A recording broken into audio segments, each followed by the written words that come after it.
Welcome to LOA Today. I'm Walt Thiessen. With me today is abundance teacher and money coach, Jody Lynn Craven. This is your daily dose of happy.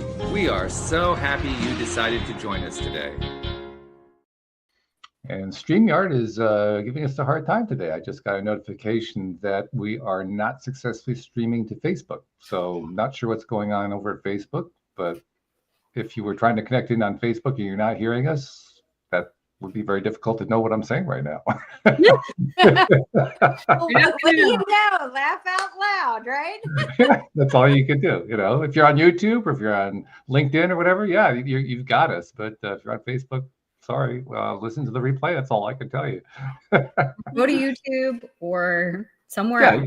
Go to YouTube. Yeah, just go to your favorite podcast platform. That's where we'll have it saved. So that's the most important thing. Jody Lynn, I see you have your turtleneck on. That's what you do normally this time of year because it is cold. Yep. Yeah, I bundle up. We got snow. We got a little bit of rain, which was weird. And wow, that is unusual. Cold. Yeah, so the roads suck. Yeah. But I don't have to drive anywhere, so I'm happy. Yay! You know, when I was young, and nobody even knows who I am yet, but when I was young, I did the Fashion Mart in Dallas, and there were some sellers of the hats that, the fur hats. Yeah. That are draped for the outdoorsmen. And that was what they wanted me to promote, walking up and down the fashion hallways on the off time as one of their models. I did it and they sold lots of them because of it, but it wasn't, the normal, what you would see at a fashion mart. Because but in Dallas, it's not even cold, but boy, they sold because it was just something different. Hey, whatever it takes to sell it, that's fine. That's okay. Well, since we haven't introduced you yet, let's introduce you. Let's find out who you are. So your name is Rhonda Parker Taylor. And one of the things that intrigued me, Rhonda, when I saw your Podmatch profile was that you decided to do some writing just to see what it was like. Yeah. I like that. I mean, that's why I've written a couple novels and a nonfiction collection and so forth. And it's part of the reason why you do the writing is just to see what you can do. So when you wrote that, I like that. Tell us the story, though. I mean, because that's not where everything begins for you. Give us like a little quick biography of who you are and how you got to doing what you're doing now as an entrepreneur and so forth. Sure. So I am a Midwestern girl that grew up in a small town that had learning challenges growing up and probably would never have gone to college if I hadn't found an English teacher that showed pity on me and decided that she was going to make me her project. Okay. In the school I went to, we had a English proficiency test that we had to pass to graduate. So it was either a pass or fail for me, which meant I had to have a B. I had taken the test in my junior year, didn't do that well. And she had started talking to me and, she said, over the summer, I'll tutor you. Wow, great. We sat on that floor and I realized that period of time, it wasn't that I couldn't do it. I didn't have a process that was successful for the way my brain works. Even today, if I'm going too fast, there's typos, there's, interchange of words, or I don't even notice if the text message, if the phone changed it. And I can blame it on the glasses, but even when I didn't have to wear the glasses, until I hit send, I didn't see the problems. And so I had to really rework how I approached such a detailed process. And that was accept the problems first. Yeah. And just get through the story. And so I went to college, and in college I got my bachelor's, my master's, my doctorate because of this one mentor. But then I was in corporate America and I sent a memo out and proposal. And guess what creeped its head up? They they went ahead and implemented the policy and the technical stuff that I had proposed. But then my boss was like, and I go walking in there thinking I'm gonna get a pat on the back. She says, "You used the wrong insurer." And I'm looking at myself. I'm humiliated, and I'm like, you know what? One of these days, I'm gonna write a novel. And so that was when the mental mindset started saying, "You can do this." Wow. Wow. And then after that, I started thinking about it every time I was working on something else or doing something that I found would be, interesting. Oh, this would make a good story, or this would do this. I started kind of working on it in my head. And then one day I said, you know what? It's time. And I dedicated myself to 1 page a day. And it was done in a year. Wow. Oh. Very interesting. I mean, you took a situation that was, like you said, it was humiliating. It was an embarrassing kind of situation, and you turned it into, well, I'm going to write a novel. That's not your typical sequence of events. I hope you realize that. I think it was the stubbornness. I even like my father when I was younger, he would say to me, you need to be a lawyer. And I'm like, no, because then I'd be in the judges' chambers with someone just like you arguing and trying to prove myself. So I think it was that stubborn kind of, I can do this. I got to figure it out. And then I love stories. I grew up with, entrepreneurs all around me and people that were good oral storytellers. Mm. And so I learned that and I just kind of pulled it all together. And I found out that that's really, I love working with people. I love my consulting when working and making people better, and helping them discover themselves. But I, in that process, I've also discovered myself and my passion and what I really love to do and what truly makes me happy doing. And people say you're crazy. Why would you want to stand in a Barnes and Noble all day long, to sell books, on your, and I'm like, because I enjoy it. Mm. I like talking to other book readers. There's Mm-hmm. nothing better than people going in for whatever their reason, their next great escape, their need for improvement, whatever the reason, or because they've been told they have to read something, but they're all in there for the same reason. And they're glad to tell you about it. And I love that conversation with people, and it gives me happiness to stand there and share my process and how I got to enjoying and daring myself to be there, and then breaking free and aligning to who I really was intended to be. That's really powerful. And again, not typical, but fascinating that you were able to follow that path. That's really interesting. Something else you mentioned too. This is fairly typical. I've encountered it with a lot of people who have been on the show as either guests or co-hosts who have entrepreneurial backgrounds and who are successful entrepreneurially. You described how you were surrounded by entrepreneurs. That's a very consistent pattern. People who are successful entrepreneurs usually have other entrepreneurs in their orbit. Mm-hmm. I think it's real important too, because nobody understands that island by yourself other than other entrepreneurs. Mm-hmm. And my dad used to always say, I had no choice but to be successful. If I failed, I had 5 mouths to feed. Well, there's that too. Yeah. You redefine richness with that kind of mindset, because you have to be more innovative in your approach. My first marketing adventure for myself as an entrepreneur, I didn't have any money for it. Mm-hmm. So, like many people starting, I had been in academics. I had been, running a college campus, and my adopted son had been shot and killed at work, and I couldn't go back and deal with that same age group, which was the college group, without having some kind of pain. it was emotional for me. So I had to redefine me in that moment. And when I did that, I hadn't prepared to start my own business. So I had to become very innovative. And you remember when Craigslist first came out and you had to get the codes? Yes. You use a phone and call, you get a code, and something similar to how we do our second authentication for all our emails and stuff like that.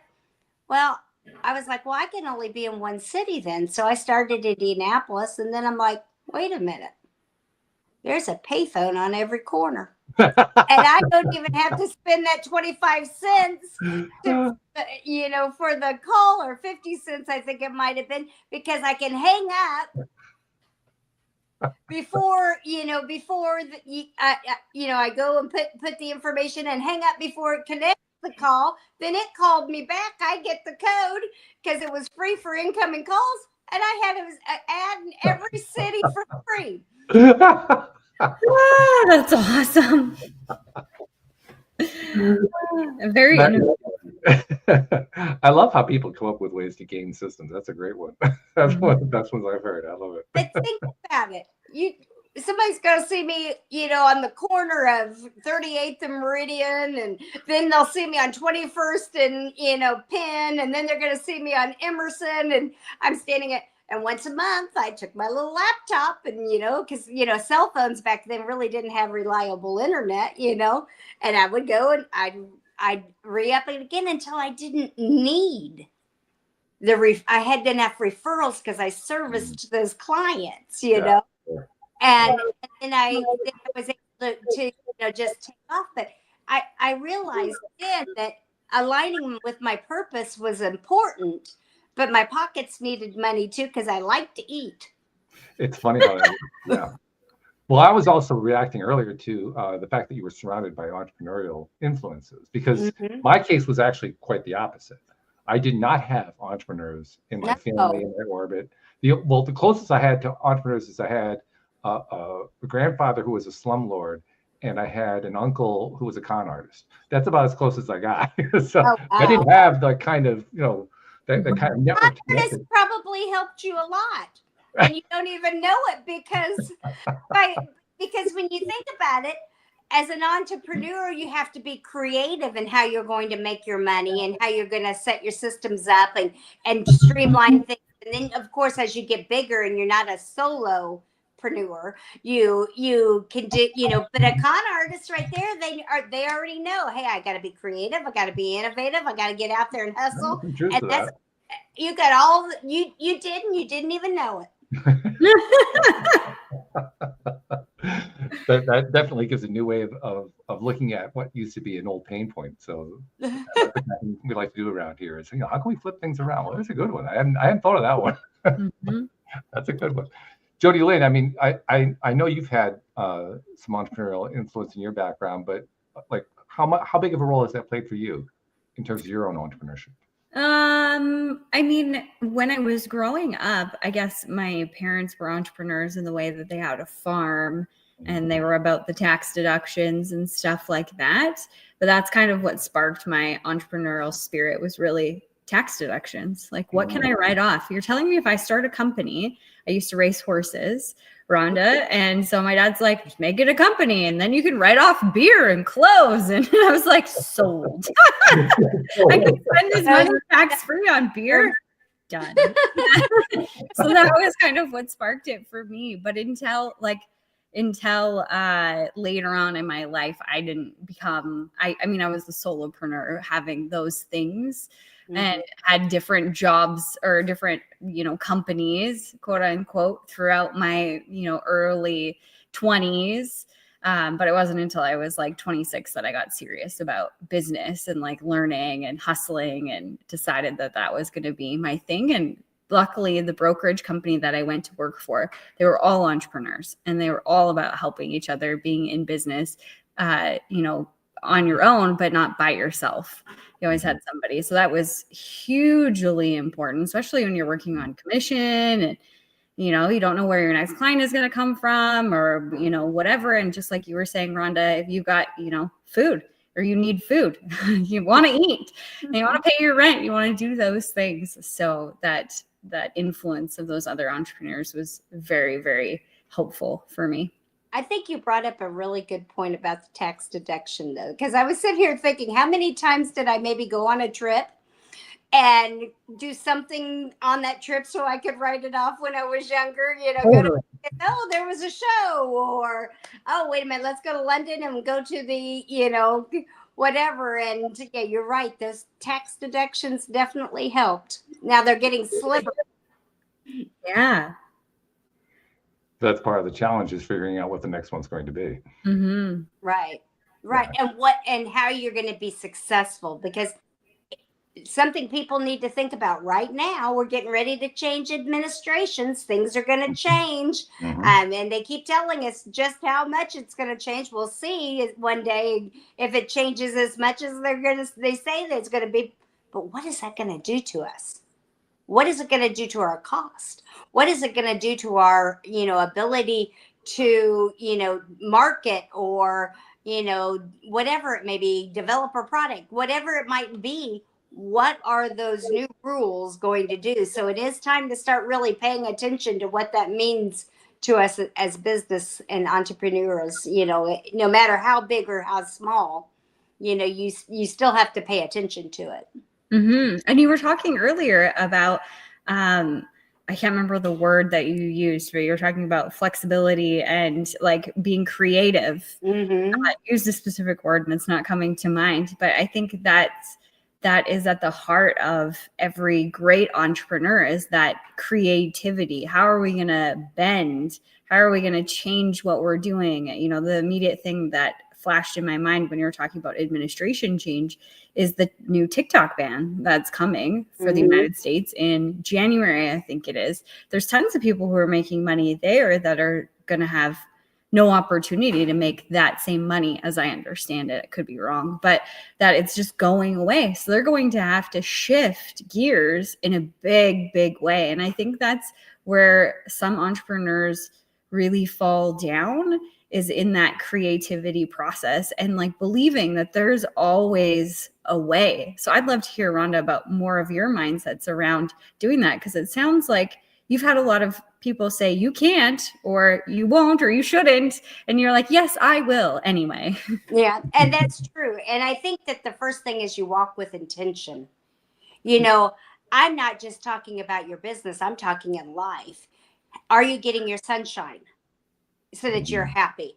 I have a practice that I open my blinds, even if it's not a pretty day or whatever, and I look around, because I have land around me, and I can look at all the critters, and I can see that's kind of my world view. If I can walk with intention and take care of all of the dimensions of me, then I can take the, also intentions with my employees or my work or my clients. And then once I've worked on my intentions, I can walk in the victory with myself and others. I have to be real. For me, I don't know anything else to be other than authentic and real, because like you said, when people tell you from your very small age, you can't, you won't, and I'm from a little bit different generation than you, Jody. I'm older than you. I hate to tell you that, but it's there. I'm seasoned, but and self-discovery is part of that.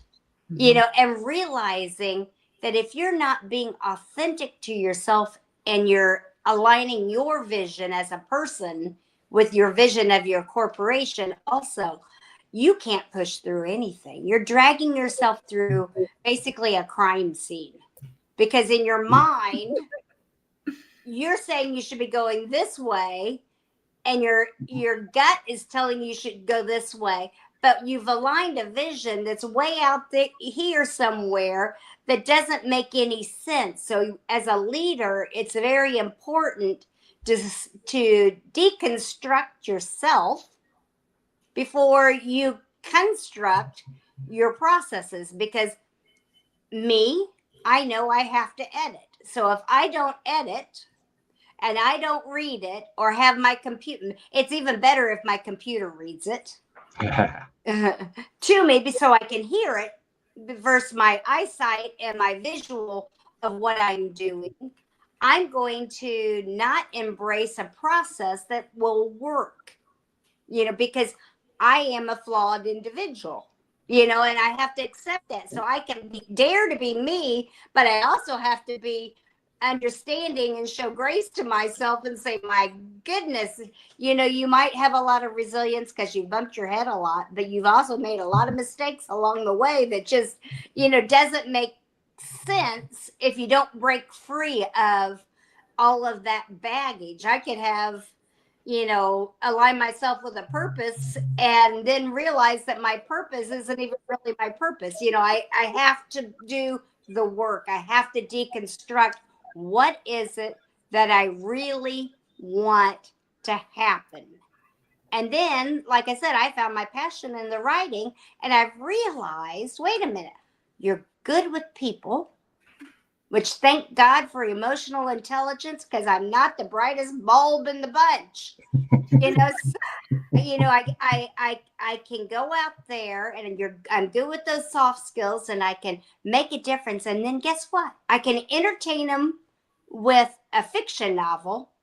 And if you like the fiction novel, I can make every one of those different characters that I've developed a case study for a self-help book. Mm-hmm. So like in Crossroads, my first novel, everybody's out of balance. One's loyal to workaholic. One's loyal to friendships that are not really productive for them. One's the lawyer's loyal to law and order, and the judges in the courtroom and processes. But none of them have any balance. And so I'm like, okay, well, the next book's a life balance book. And that's so one of the fun parts about doing a novel, by the way, is creating characters that can play out roles exactly the way you described. Yeah. That's one of the reasons I enjoy the novel writing process. I really like looking at things differently. Like for me, very young, I had an act of violence against me. Luckily, the person decided to let me go. But then in Crossroads, I was like, well, what happened if you did kill me? And so I was able to explore. I put a 15-year-old girl on that railroad track, and what happens when this happens to, and it makes a difference in everybody's lives. So I was able to also do self-development while doing fiction, because it's completely not the same story. But I was like, well, what would happen? And the only reason I did that is I went to a conference, and they said, well, this is a great crime thriller. It's kind of Agatha Christie, but you know what? We need something on the very front first chapter that hooks you in a crime novel. So I said, okay, well, it'll be a dead body then. Nothing better than that. Sounds like a good old dead body to get things going, I'm telling you. Great. I'm in. You made a few comments there that I can tie into. The one I'm going to jump into first is how you talked about, and I'm going to be paraphrasing, this isn't quite the way you said it, but you talked about the importance of tying into who you really are rather than who you think you are, or think you should be, or think it should be playing out a certain way and so forth. That's not an easy thing to do. That takes practice. It takes a lot of self-honesty.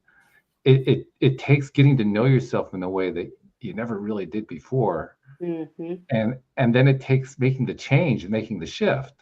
I mean, there's like 4 different factors all going on at the same time while you're just trying to be true to yourself in a way that you've never been before. And but that's not easy. It's something that we don't give a lot of attention to it, but it's something that I think haunts just about everybody on earth at one point or another. Yeah, you say, when I was a kid, or this happened, or I need to do this, but I don't really know how, or whatever it might be. All that negative self-talk is developed through our whole lifespan, our experiences. So for me, I have to realize I'm not unique. I'm just like everybody else.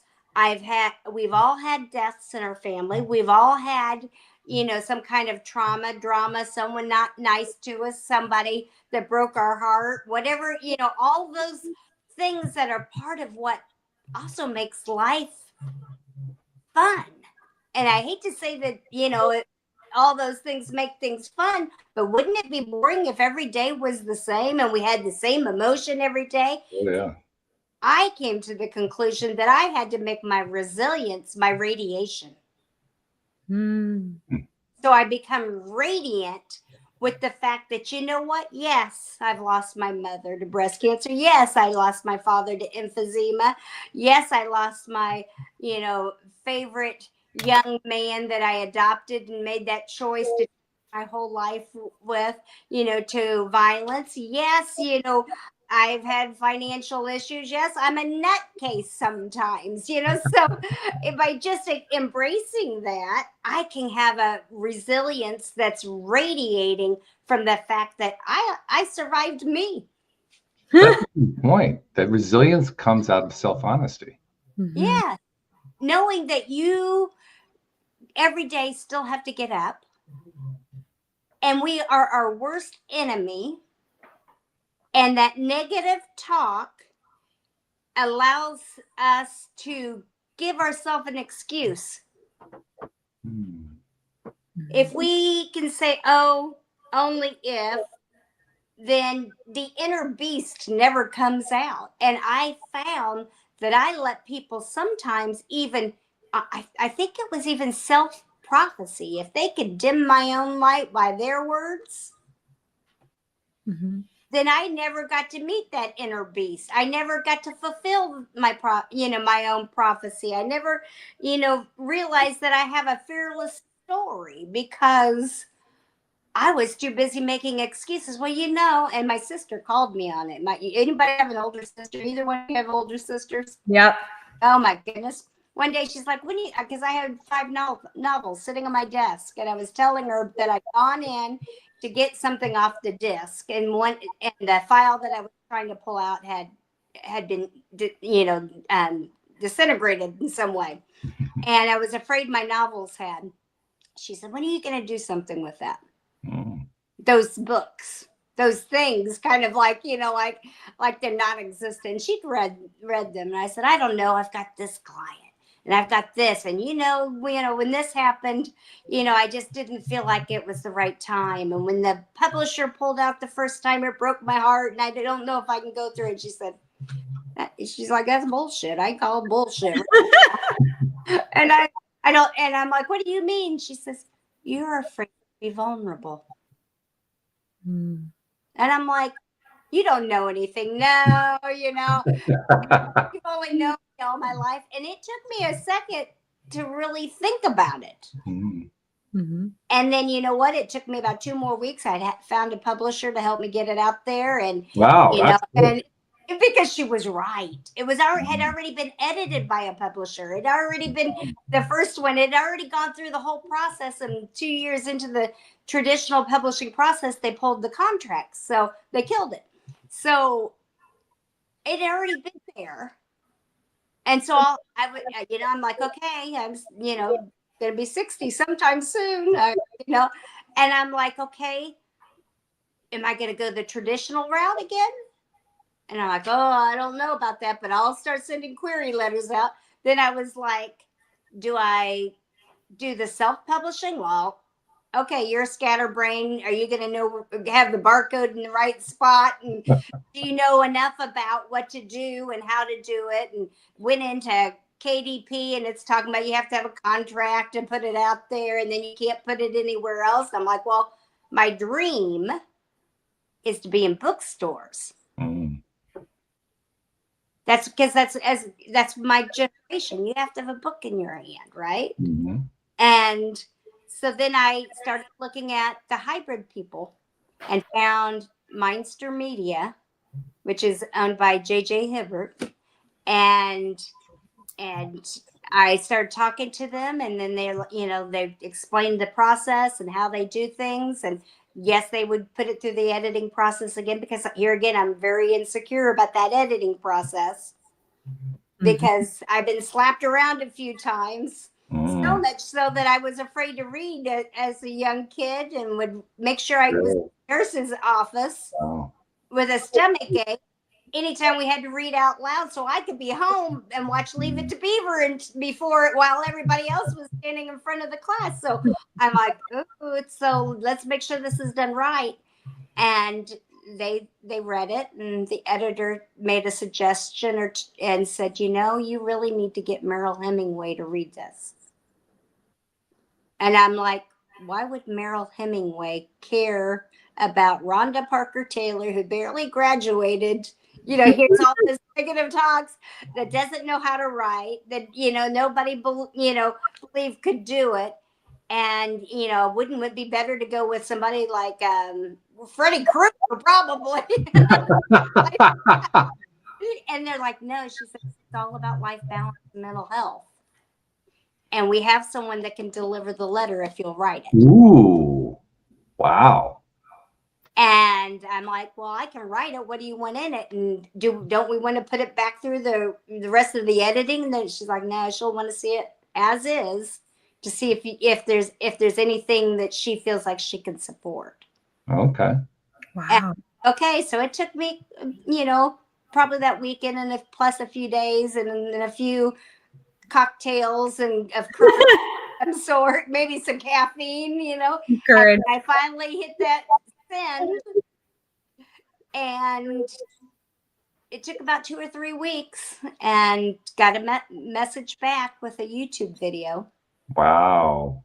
That she not only accepted it, but she endorsed it, and it's out there on the net now. It's called Merrill Hemingway Praises Rhonda Parker Taylor's Crossroads.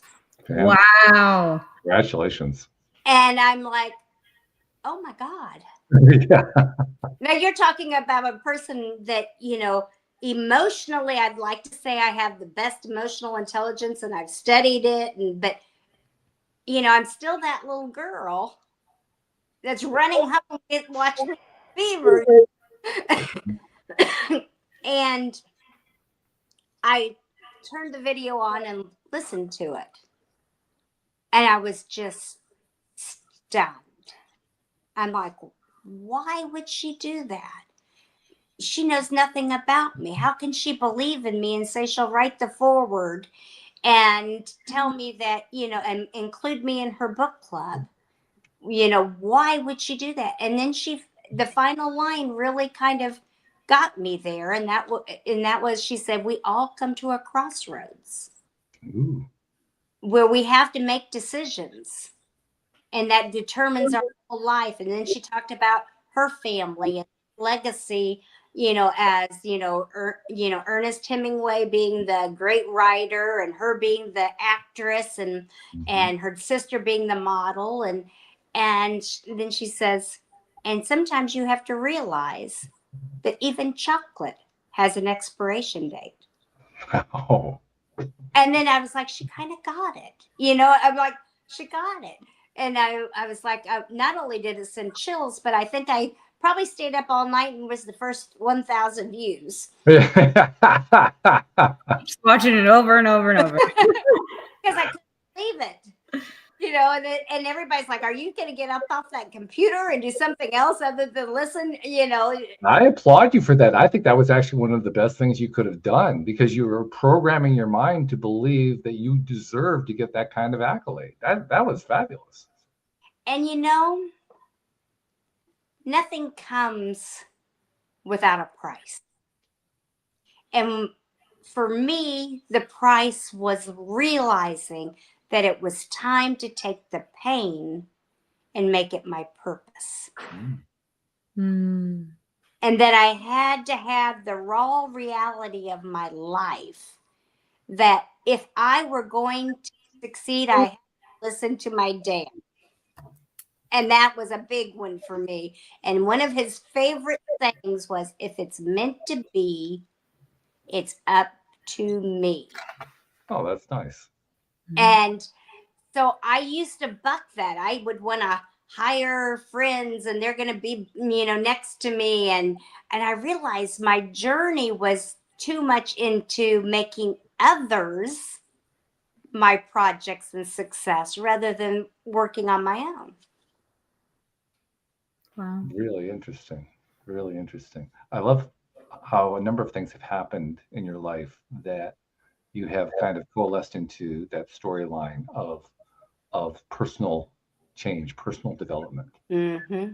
I resonate with that tremendously because for me, that's what happens with the podcast. I meet all these wonderful people, including Jody Lynn, yourself, who influenced me in ways that, I had no idea I was going to be influenced before I got to talking with any of them. And then after getting to know them, I find, and this also ties into your pain theme from earlier, I find that the ones who I disagree with the most are the ones I learn from the most, which really pissed me off for the first few times. Oh, my dad. My You dad, perfect example of that. I disagree with everything. with everything. Okay. Well, that makes it pretty simple then, doesn't it? Mm-hmm. That means you're going to be learning all the time. Mm-hmm. So that's very cool. But yeah, I love these themes. Jody Lynn, what's capturing your attention with this? Oh, so much. I love that. I really love the fundamental building block of deconstructing yourself and knowing who you really are. And I think that is applicable to, entrepreneurship, and it's applicable to relationships, and it's applicable to health and every single area of your life, especially today when we live in a society that tells us who we should be or what's acceptable. Rarely are we taught how to deconstruct that side of ourselves or deconstruct ourselves as a whole and understand who am I, nor are we encouraged to do it. Right. There's a lot of fear around it. What if I don't like that person? What if she's crazy? What if she's too much to handle? So a lot of times we don't, as a society, we don't look within to ourselves to deconstruct who am I and what do I really want? What is that purpose? So a lot of time is spent out of alignment and just frustrated, grinding the gears in a direction that it won't go because you're not meant to. So I really loved that. And I think that it really sums it up with that, your resilience is radiating. And that could be in a good way or a bad way. Like if you've used that resilience and found the beauty in it, that's going to radiate all the way that you view life, even though you've been through some really painful things. It's obvious that your radiance is positivity, is joy. You're looking for that light. Whereas if you look at your resilience from a place of pain or, like, oh, because this happened to me, I can't do this, or I won't do this, and I shouldn't do that, that's also going to radiate out as well. So that's a powerful statement.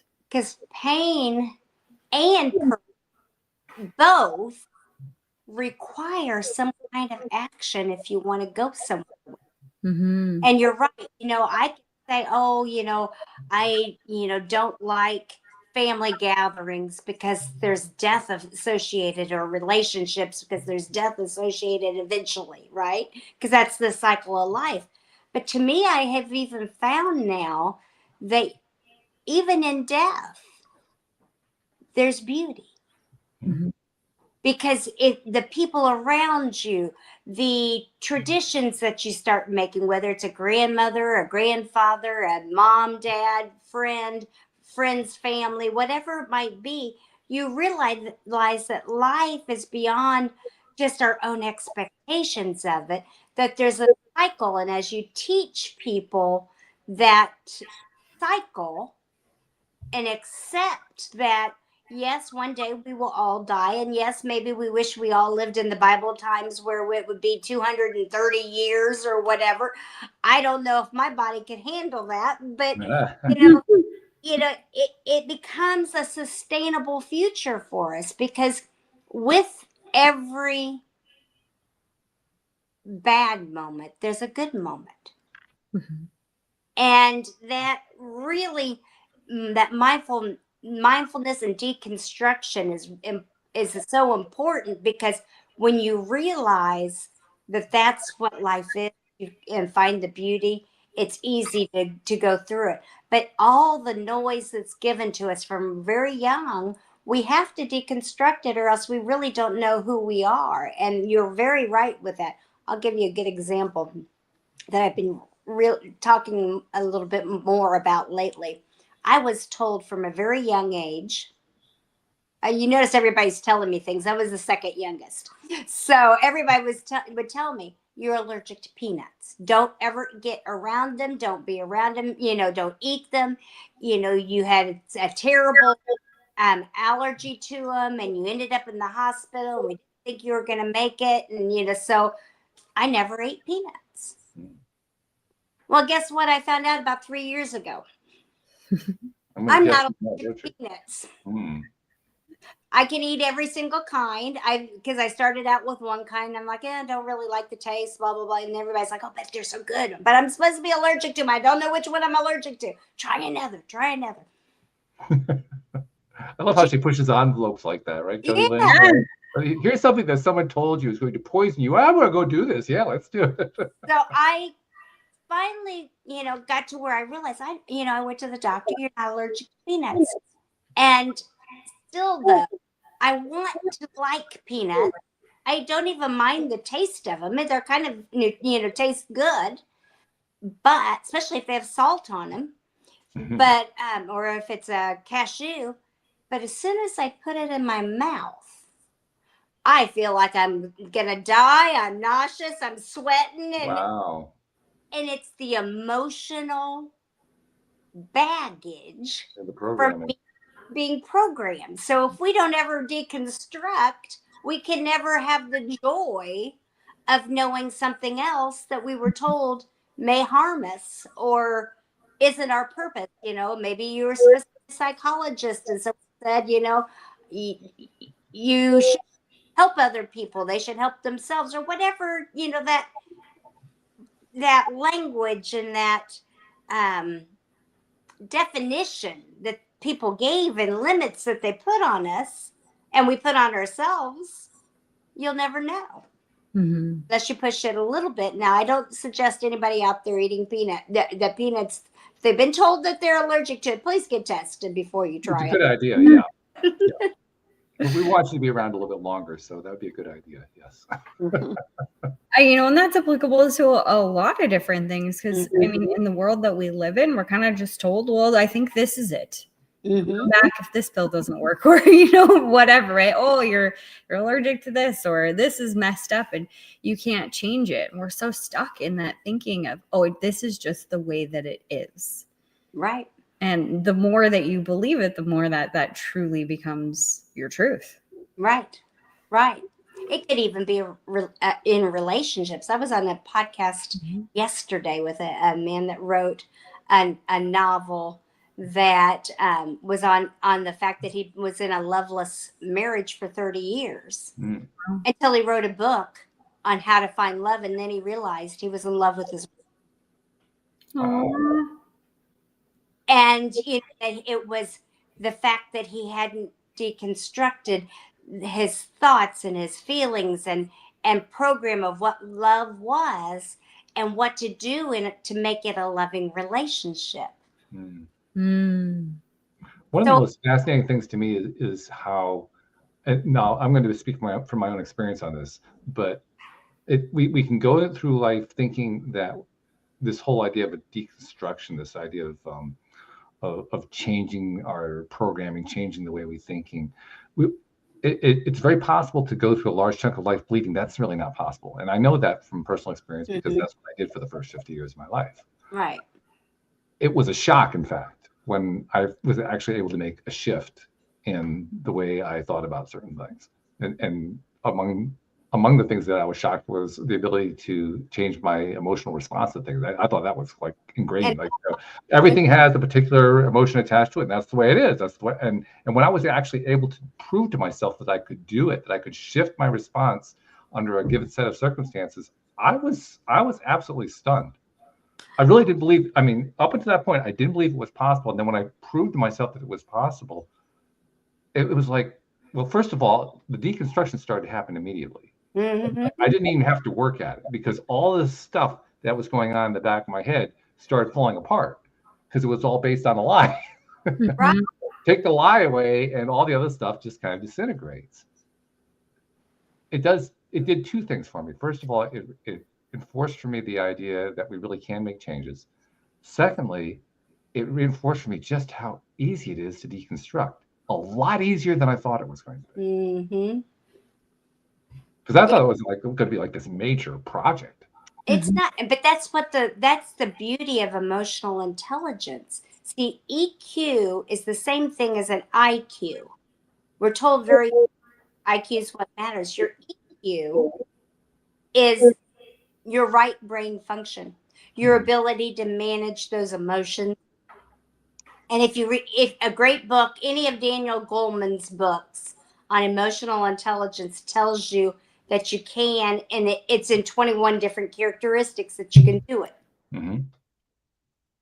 which, is amazing to me. Your empathy, your, intrapersonal skills, your interpersonal skills, all of those can be managed by your emotions. And if you can do it, you become more successful. Yeah. Not only do you become successful, you have a happier life. Yeah. Yeah. I thought that, I didn't have any biases, but obviously I had a peanut bias. And then when I raised, when I raised my son, he was a young man that was Black, and I thought I knew everything there was about culture until I sat down with the first meal with him, and I put lasagna out, and he says, "What the heck is this?" And I'm like, "Well, it's lasagna. It's just like spaghetti." And I go through the whole thing, and I said, "What do you normally eat?" And he's like, "Greens and cornbread." So I make greens the next time, and it was out of the can because, I know nothing about, fresh greens. And what happens is I still get the same response. What is this? What is this? So as we deconstruct our own thought, you're open to love, you're open to new approaches to life, new approaches to work. If you can sit down with your staff or if your solo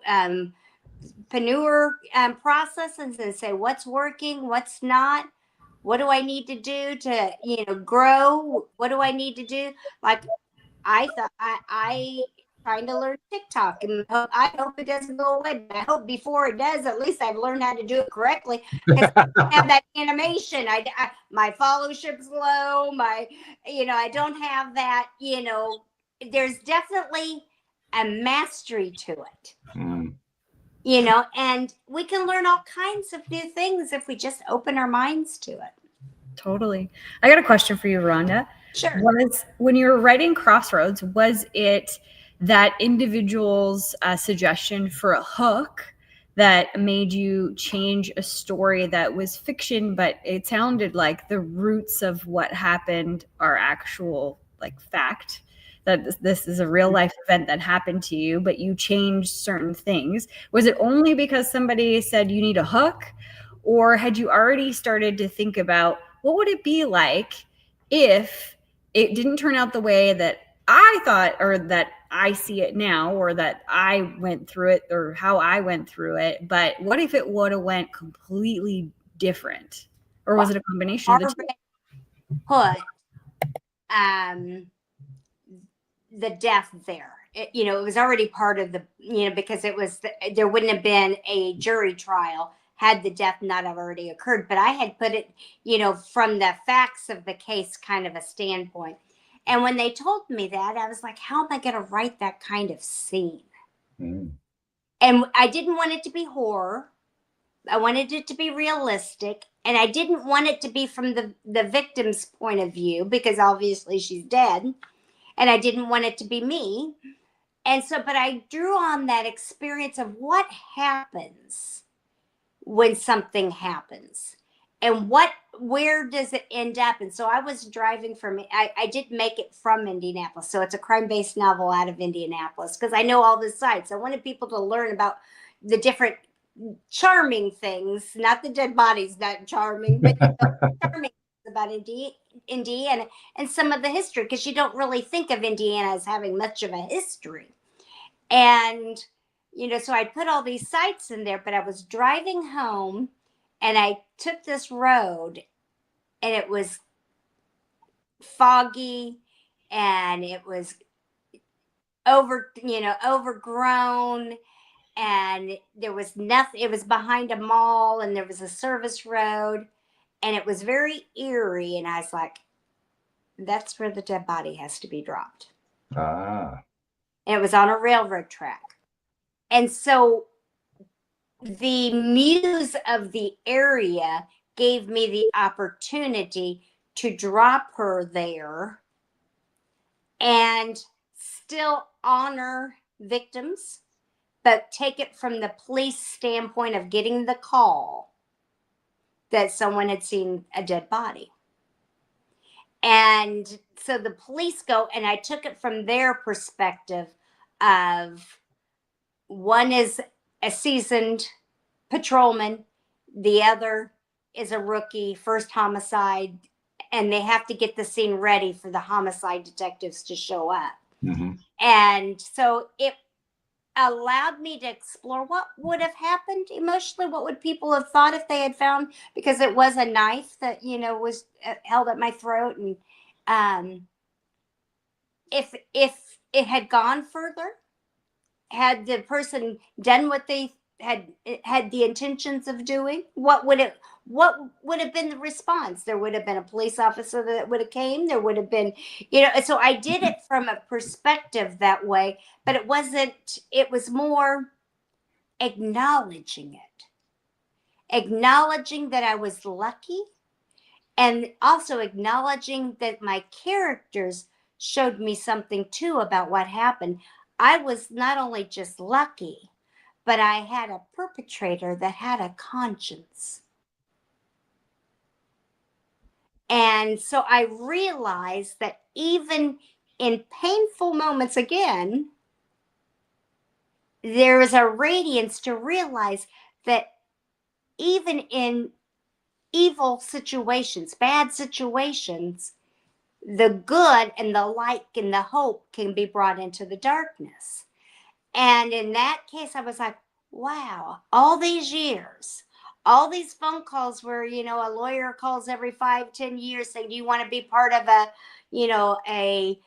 lawsuit, because another person's been left in a store by themselves, and something's happened to them.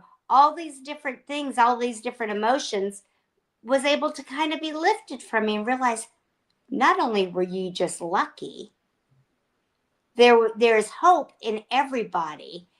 Doesn't mean that they're going to be a good person, but there are good even in bad people.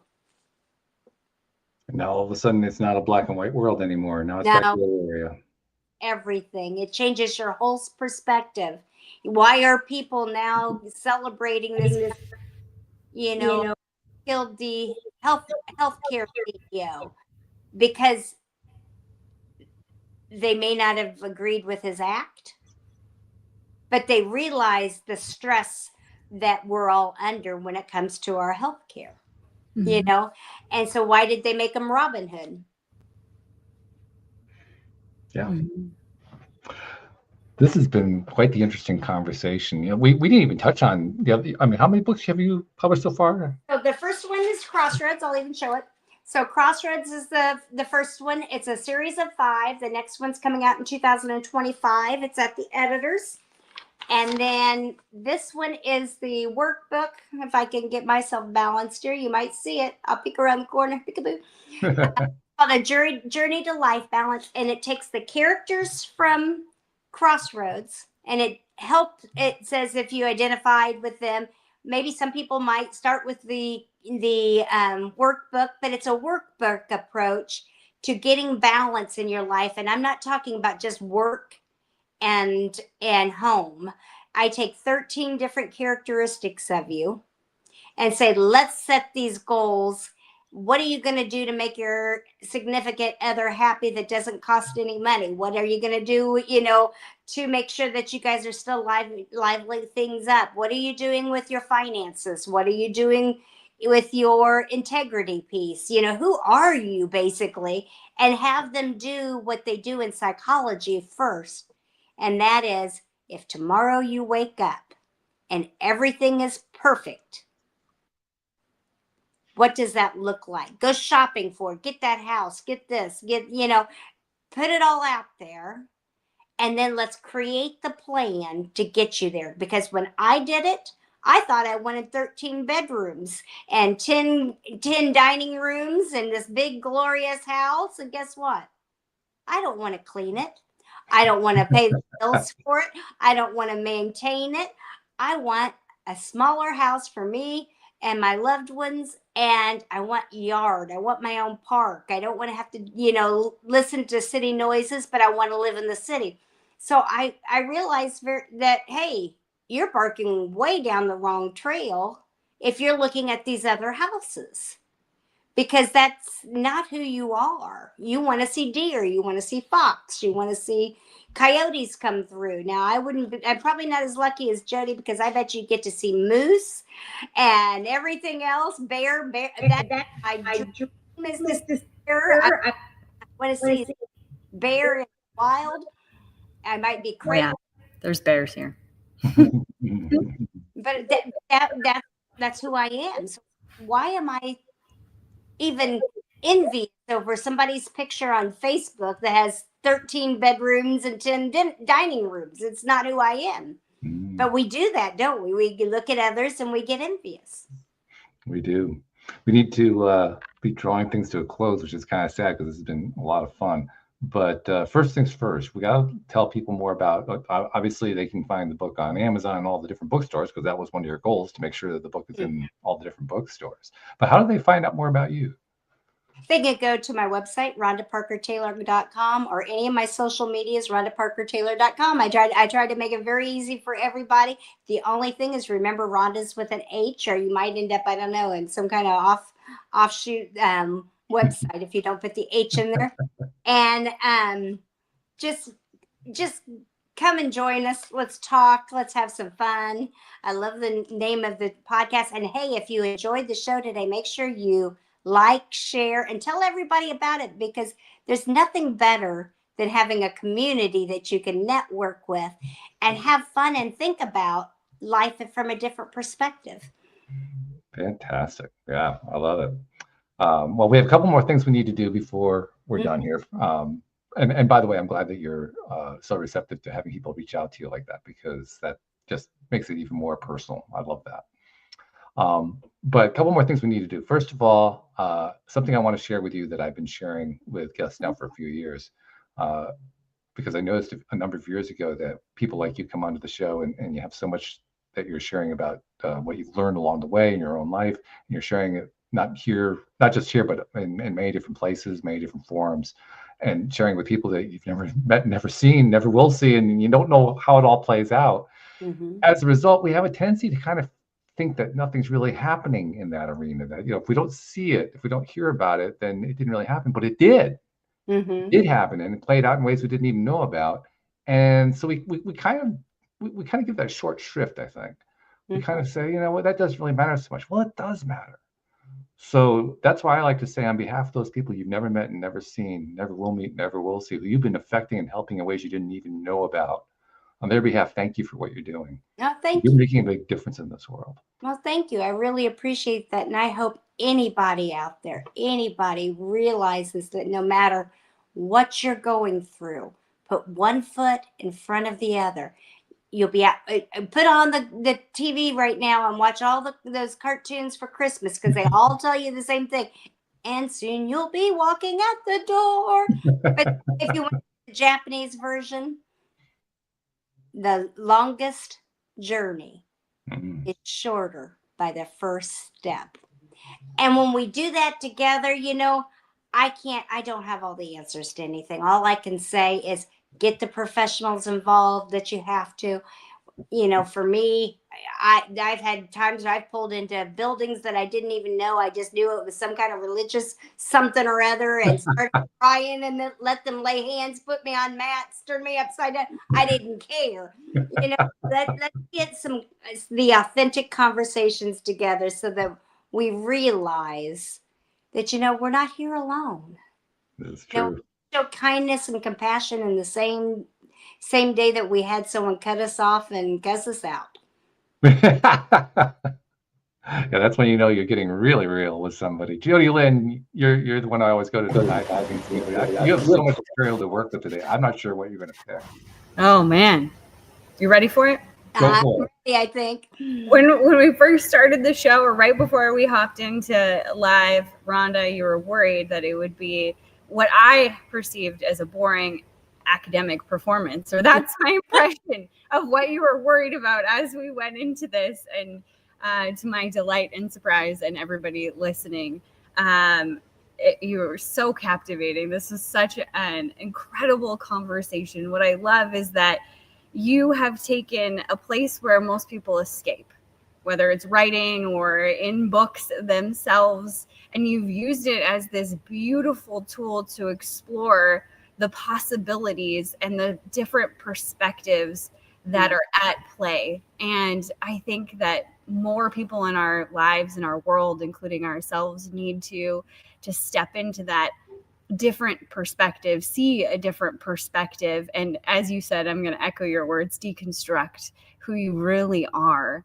And so today was such a beautiful message of hope and resilience and opportunity to see your life in a completely different light, essentially. So thank you for that.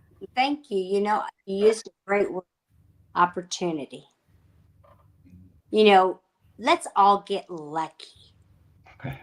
Let's get lucky, because lucky is opportunity and preparation together when they meet. So let's get lucky. Let's have some fun and realize when we discover ourselves and others, we can make a difference. And I really appreciate that. I've never had in any podcast had this little kumbaya moment, which, you know, is wonderful, because, you know, we all celebrate our wins, no matter how big or how small they are. And sometimes it's just getting out of bed. Yeah, and being willing to get out of bed. Yeah. I mean, how many people probably have flu right now, and they're listening. Hopefully they're listening to us, right? Yeah. I mean, I guess it was a week and a half ago, I was dealing with a cold that's going around. But I tried to do the podcast anyway, got halfway through it, lost my voice. Mm-hmm. But I got that far. I did half of it, you know. Mm-hmm. So I got half a show done. Well, I prepared for you. I got a new trick for you, though, for your voice. Oh, you did? Okay. Okay. Fizzy drink water, because I am cold. And one day I had a podcast and I had a cough drop in my mouth and I didn't want to look stupid anymore. So I went to take a drink of the water and I spit it. I put the cough drop in the water, and then I realized that's a tip, because I drink every time your voice is going out or you feel like that little scruffy cough. You got your cough drop and you don't have to look stupid because you can drink your water. I love it. That's great. Well, this has been wonderful. Thank you so much for joining us, and we wish you all the best with the upcoming book. When is the new one being published? What's the date? This one should be out. What is the end of January? Okay. And the second one, which I don't know if it's going to be called Chosen or The Journey of Hope, but it's 2025. I don't have the date yet. Sometime during the year. Okay. Yeah. So people can... But if you're on my website, it'll be there. All right. So that way you can get the advance notice. That's good. Mm-hmm. All right. Well, best of luck with that. I hope it all works out with you, even bigger sales than you got from the first book. And me too. You keep doing what you're doing. We appreciate it. Thank you. Thank you for having me. It's been fun. And thank you to our podcast listeners everywhere. We'll see you all next time here on LOA Today. Goodbye, everybody.